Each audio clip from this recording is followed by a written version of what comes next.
Hello everyone, कैसे हैं आप सब।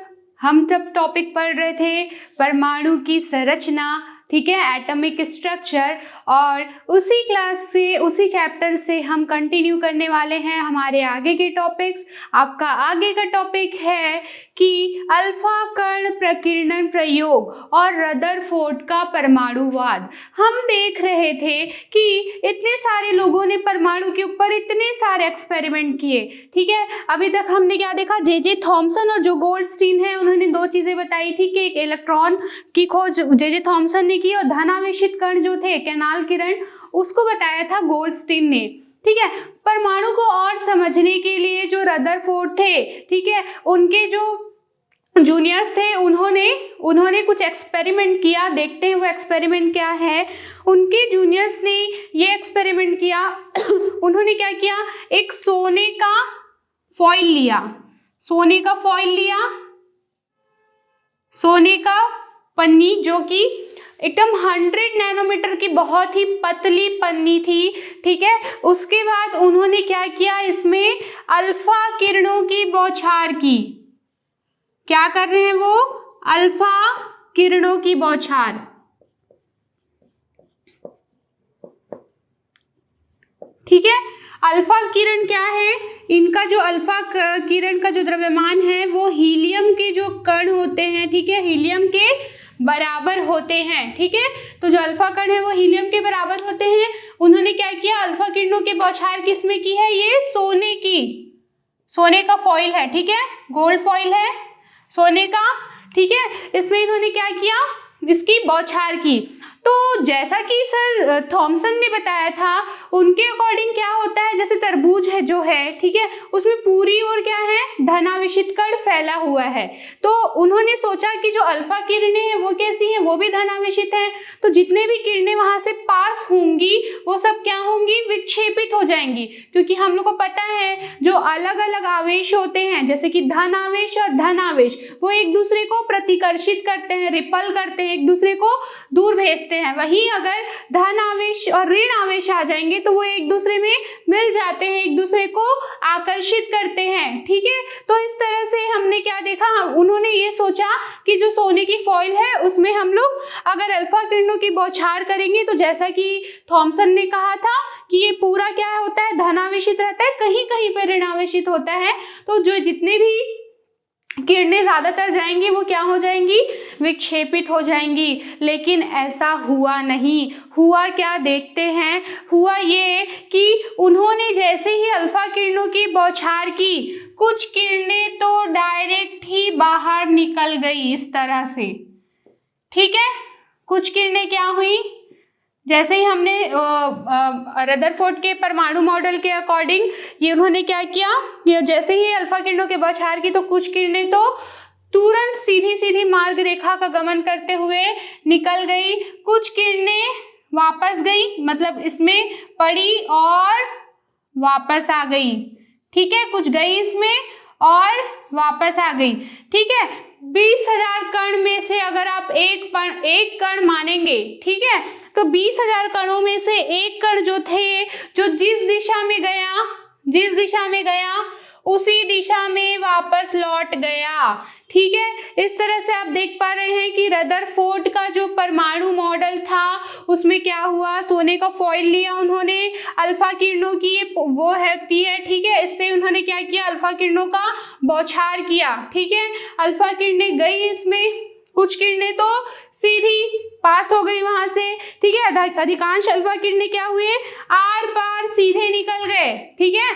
और कुछ किरणें क्या हुई, विक्षेपित होके वापस आ गई, और कुछ किरणें जिस दिशा में गई थी उसी दिशा में वापस आ गई, ठीक है। तो जो आर पार सीधे निकल गए उससे पता चलता है कि अब सीधे निकल गए, अगर पूरी तरह धनावेशित कण रहता तो विक्षेपित होकर बाहर निकल जाता। तो इन्होंने 3 बातों को कहा, वो तीनों बातों याद रखेंगे इस डायग्राम के आधार पर कि जितनी किरणें हैं, ठीक है, जितनी किरणें हैं वो क्या हो गई, आर पार निकल गई। इसका मतलब ये है कि किसी भी परमाणु में जो अधिकांश भाग होता है, आर पार सीधी निकल गई, वो क्या होता है, अधिकांश भाग जो होता है वो क्या होता है, खाली होता है। अधिकांश भाग कैसा है, खाली है, तभी तो किरणें आर पार बाहर निकल गई। दूसरी बात, जो अल्फा किरणें की बौछार हमने की थी, बहुत कम कण थे, ठीक है, तो बहुत कम कण थे जो अपने उससे विक्षेपित हुए, अपने मार्ग से विक्षेपित हुए, तो बहुत कम भाग में क्या होगा, क्यों विक्षेपित हुए होंगे वो, क्योंकि धनावेशित है और धनावेश धनावेश को विक्षेपित कर देता है, तो बहुत कम भाग में धनावेश है, ठीक है। तो क्या कह रहे हैं, अधिकांश भाग खाली है और बहुत कम भाग में धनावेश है। तीसरी बात उन्होंने ये कही कि अगर 20,000 अल्फा किरणों की बौछार हुई है तो उनमें से एक किरण ऐसा है जो जिस मार्ग से आया था उसी मार्ग से वापस चला गया। इसका आप क्या मतलब निकालेंगे, इसका तात्पर्य यह है कि द्रव्यमान वाला वह भाग काफी संकुचित है, ना कि फैला हुआ, अर्थात परमाणु द्रव्यमान का भाग, ठीक है, परमाणु का द्रव्यमान वाला भाग परमाणु में बहुत ही कम आयतन में शामिल है। कहने का मतलब साफ साफ ये है कि ये क्या है, पूरा परमाणु का अगर आयतन बता रहा है तो इसमें क्या है, द्रव्यमान वाला भाग बहुत ही कम है, ठीक है। तो परमाणु के पूरे आयतन में, परमाणु के आयतन में द्रव्यमान वाला भाग बहुत कम है, द्रव्यमान वाला भाग बहुत कम है। आप इस तरह से अपनी कॉपी में नहीं लिखेंगे, जो मैंने पूरा स्टेटमेंट कहा है कि अल्फा किरणों को जब कुछ किरणें सीधे आर पार निकल जाती हैं, इसका क्या निष्कर्ष निकला, इसका निष्कर्ष ये निकला कि परमाणु का अधिकांश भाग खाली है। इसी तरह से मैंने ये कहा कि कुछ किरणें जो हैं वो विक्षेपित हो गई, तो इसका मतलब ये है कि बहुत कम भाग में धनावेश हैं। आप इस तरह से नहीं लिखेंगे, मैंने आपको लिखने के लिए समझाया है, क्लियर। तो इस तरह से रदरफोर्ड का हमने 3 कंक्लूजन निकाला कि अगर वो सीधे आर पार हो जाती है मतलब अधिकांश भाग खाली है, कुछ भाग में विक्षेपित होती है मतलब कि बहुत कम भाग ही इसमें जो है वो धनावेशित का है परमाणु के आयतन में, ठीक है। जो परमाणु का पूरा आयतन है उसमें द्रव्यमान वाला जो भाग है वह बहुत कम जगह घेरता है, ठीक है। तो क्या कहा उन्होंने ओवरऑल यह विचार रखा, उन्होंने ओवरऑल यह कहा कि परमाणु में धनावेश तथा द्रव्यमान एक बहुत ही छोटे आयतन में होते हैं,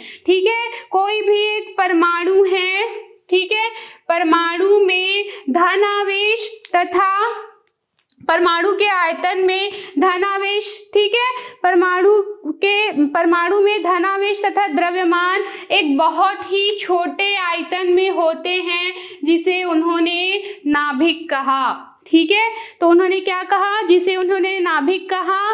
और इसी नाभिक के चारों तरफ इलेक्ट्रॉन जो होते हैं वो चक्कर लगाते हैं। तो सबसे बेसिक जो सबसे आपको रदरफोर्ड के परमाणुवाद का आपको क्या ऑब्जर्वेशन मिला, आपको पता चला कि परमाणु में नाभिक जैसी भी कोई चीज होती है।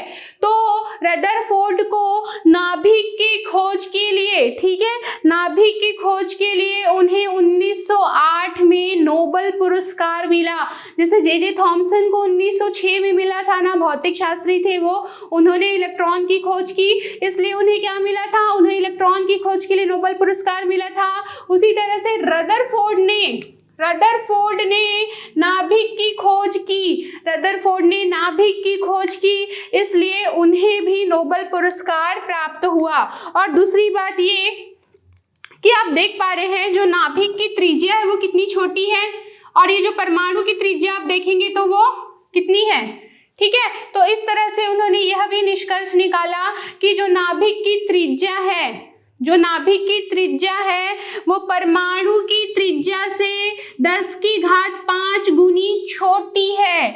जो नाभिक की त्रिज्या है वो परमाणु की त्रिज्या से 10⁵ गुनी छोटी है। आप देख ही पा रहे हैं वो कितना छोटा है, ये तो हम सिर्फ डायग्रामेटिक फॉर्म में देख रहे हैं, एक्चुअल में तो और ये बहुत ही माइन्यूट, इतना छोटा रहता है कि हम इसे ऐसे नहीं देख पाएंगे।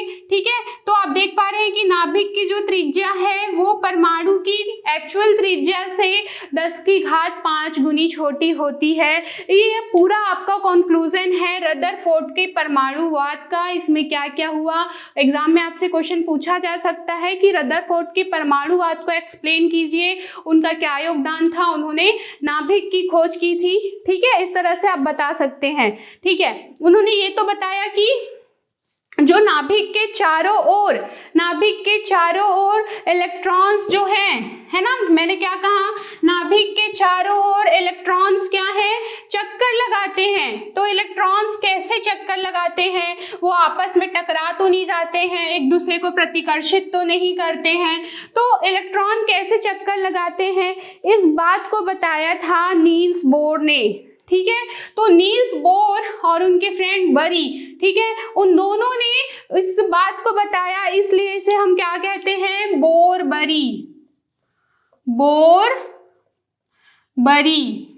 ठीक है, तो बोर बरी की व्यवस्था हम देखते हैं। ठीक है, बोर बरी योजना जो इलेक्ट्रॉनों का वितरण बताता है, बोर बरी योजना। ठीक है, बोर बरी योजना और इलेक्ट्रॉनों का वितरण।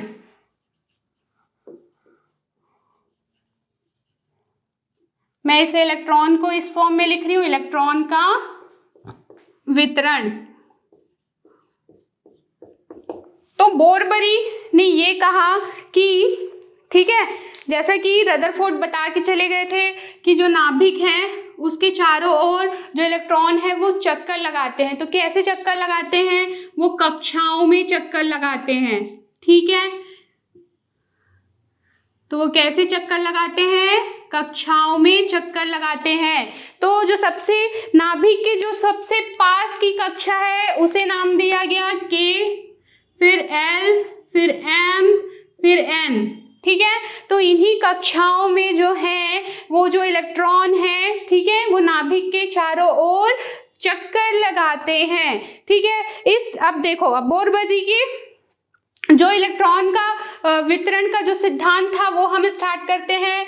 बोरबरी के अकॉर्डिंग उन्होंने ये कहा, ठीक है, उन्होंने ये कहा कि किसी भी कक्षा में जो इलेक्ट्रॉन है, सपोज वो K है, L है, M है, N है, उसमें, ठीक है, किसी भी कक्षा में जो इलेक्ट्रॉन है उसकी संख्या, इलेक्ट्रॉन की संख्या 2n² होगी, 2n², जहाँ पे n क्या है, ये n K के लिए क्या होगा, n की वैल्यू 1, L के लिए n की वैल्यू 2, M के लिए n की वैल्यू 3 और n के लिए n की वैल्यू 4। मतलब कि K कोश में कितने इलेक्ट्रॉन आ सकते हैं, K कोश में आप कितने इलेक्ट्रॉन डाल सकते हो, तो 2 इंटू n की वैल्यू K के लिए क्या होती है, 1, तो 2 1 2, मतलब K कोश में आप अधिकतम कितने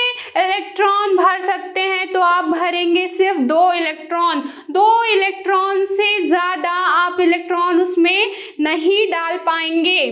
कैसे डालेंगे हम देखेंगे।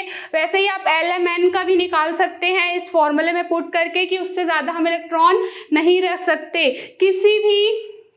किसी भी तत्व के जो वाह्यतम कोश में जो इलेक्ट्रॉन होते हैं, ठीक है, वाह्यतम कोश में जो इलेक्ट्रॉन होते हैं उन्हें हम क्या कहते हैं, वाह्यतम कोश के इलेक्ट्रॉन को ही क्या कहते हैं, संयोजी इलेक्ट्रॉन। कोश के इलेक्ट्रॉन संयोजी इलेक्ट्रॉन कहलाते हैं, संयोजी इलेक्ट्रॉन कहलाते हैं। क्लियर हुआ। तो वाह्यतम कोश के इलेक्ट्रॉन ही क्या कहलाएंगे, संयोजी इलेक्ट्रॉन कहलाते हैं। ठीक है, दूसरी बात उन्होंने ये कही थी कि सबसे बाहरी कक्षा में, जैसे कि अब जिसका एग्जाम्पल हम बाद में देखते हैं कि क्या होगा, कि सबसे बाहरी कक्षा में जो इलेक्ट्रॉन हैं, सबसे बाहरी कक्षा जो भी होगी, सबसे बाहरी कक्षा में इलेक्ट्रॉन की संख्या अधिकतम 8 हो सकती है। कक्षा में इलेक्ट्रॉन मैक्सिमम कितना होगा, 8। 8 से ज़्यादा इलेक्ट्रॉन उसमें नहीं भरेंगे क्योंकि उसको अष्टक पूर्ण करना होता है। ठीक है, किसी परमाणु की दी गई कक्षा में इलेक्ट्रॉन तब तक स्थान नहीं लेते हैं जब तक कि, ठीक है, इस कक्षा को भरे बिना आप इस कक्षा में नहीं आ सकते हैं। ठीक है, तो पहले ये कक्षा भर जाएगी, उसके बाद ही आप उसकी बाद वाली कक्षा को क्रमानुसार भरेंगे। ठीक है, ये हो गया कि पहले की कक्षा को क्रमानुसार, पहली फिर दूसरी, पहली कक्षा को पहले भरना है, मतलब वही है कि आपको क्रमानुसार भरना है इलेक्ट्रॉनों को, क्रमानुसार इलेक्ट्रॉन भरना है। ठीक है, चौथी बात उन्होंने ये कही है कि अगर देखो इसमें भर गए, सपोज कैल्शियम है, कैल्शियम को आप भरेंगे तो पहले आपके एक कक्षा में कितना भर दिए, 2 इलेक्ट्रॉन भर दिए, 2 के बाद L में कितना आ सकता है, 8 आ सकता है। ठीक है, 2 में कितना, फिर 8 आ सकता है। उसके बाद आप क्या करेंगे, कैल्शियम के परमाणु क्रमांक 20 है ना, तो उसका इलेक्ट्रॉनिक विन्यास क्या है, 2 भरा, फिर आपने क्या भरा, फिर आप 8 भरेंगे M वाले कोश में, उसके बाद फिर आप 2 इलेक्ट्रॉन भरेंगे। ये नहीं कि इसमें आप 9 इलेक्ट्रॉन भर दिए, क्योंकि आप M में आप जानते हैं कि कितने इलेक्ट्रॉन आ सकते हैं, M में आप निकालेंगे तो 2 × 18 इलेक्ट्रॉन आ सकते हैं। तो इसका मतलब ये नहीं कि 20 है इसका परमाणु क्रमांक, तो 2 इसमें भर गया, 8 इसमें भर गया, फिर आप इसमें 9 भर रहे हैं, ऐसा नहीं। पहले आपको बाह्यतम कोश में 8 ही भरना है, बचे हुए इलेक्ट्रॉन को आप नेक्स्ट ट्रांसफर कर देंगे तो इसमें कितना आ जाएगा, 2 इलेक्ट्रॉन। क्लियर? ये थी बोरबरी योजना कि आप लोगों को इलेक्ट्रॉन को कैसे भरना है। इसको कुछ एग्जाम्पल के थ्रू आपको बताया गया है, चलिए देखते हैं।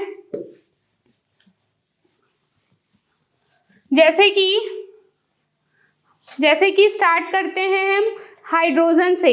ठीक है, तो हाइड्रोजन में कितने इलेक्ट्रॉन होते हैं, हाइड्रोजन में एक ही इलेक्ट्रॉन होते हैं, तो ये भरेगा सिर्फ एक ही इलेक्ट्रॉन। उसी तरह से अगर आप हीलियम का देखिए, हीलियम में कितने इलेक्ट्रॉन, तो 2 इलेक्ट्रॉन।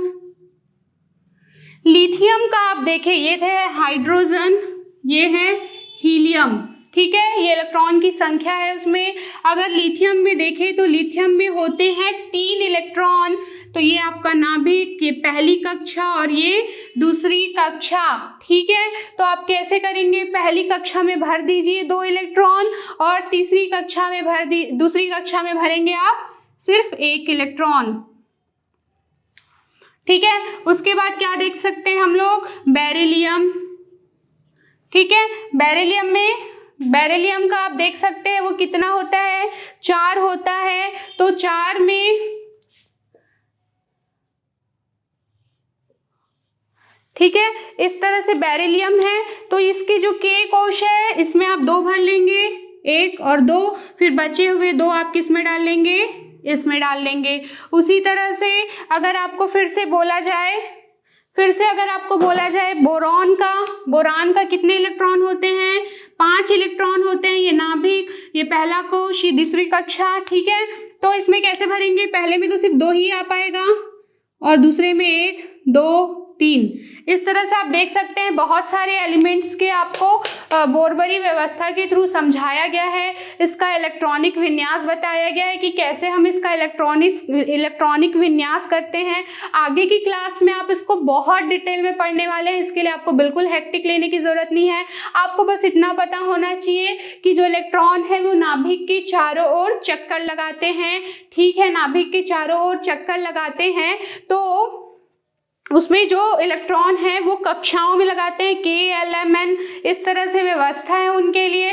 ठीक है, उसके बाद आपको पता होना चाहिए कि कैसे जो बोरबरी योजना है उसमें क्या क्या रूल हैं, कि पहले आप कितना भर सकते हैं, है ना, 2n² से ज़्यादा आप नहीं भर सकते। बाह्यतम कोश का जो इलेक्ट्रॉन है उसको क्या बोलते हैं, संयोजी इलेक्ट्रॉन कहते हैं। ठीक है, इस तरह से हमने जितने भी रूल्स पढ़े हैं वो बस, उसके बाद आगे की क्लास में आप इसको और अच्छे से डिटेल में पढ़ने वाले हैं।